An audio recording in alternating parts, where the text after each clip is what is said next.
অসন্তোষের আভাস দিচ্ছিলেন। শীর্ষ নেতৃত্বের উপর যে কিছুটা বিরক্ত তাও বুঝিয়ে দিচ্ছিলেন ঠারে ঠোরে। এবার বোমা ফাটালেন বিজেপি নেতা দিলীপ ঘোষ। সম্প্রতি লোকসভা ভোটে তিনি হেরেছেন, তার খাস তালুক মেদিনীপুরেও হেরেছে বিজেপি। তারপর থেকে দিলীপ ঘোষ নাম না করে নিশানা করেছেন রাজ্য বিজেপি নেতাদের। লোকসভা নির্বাচন সর্বশেষ পরিচিত সাংসদ তকমা হারানোর পর দলের রাজ্য কেন্দ্রীয় নেতৃত্ব এখনো পর্যন্ত তার পরবর্তী দায়িত্ব সম্পর্কে কোনো কথা বলেননি। এবার শুক্রবার দিলীপ বলেন, আমি এভাবে থাকতে পারবো না। আমার জন্য নির্দিষ্ট কাজ না থাকলে রাজনীতিকে টাটা বাই বাই বলে দেব। তাহলে তিকার রাজনৈতিক ক্যারিয়ারের কফিনের শেষ পেরেক পুঁতে দিল।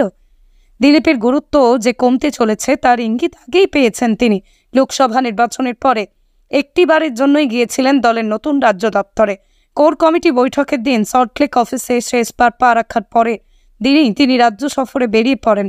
দলের কোনো নির্দেশ না থাকলেও তিনি স্বাধীনভাবে বিভিন্ন জেলায় যান, বিজেপির পুরনো নেতাকর্মীদের সঙ্গে দেখা করেন। উল্লেখ্য, রাজ্য বিজেপির ইতিহাসে বিজেপি রাজ্য সভাপতি হিসেবে দিলীপ সব থেকে সফল।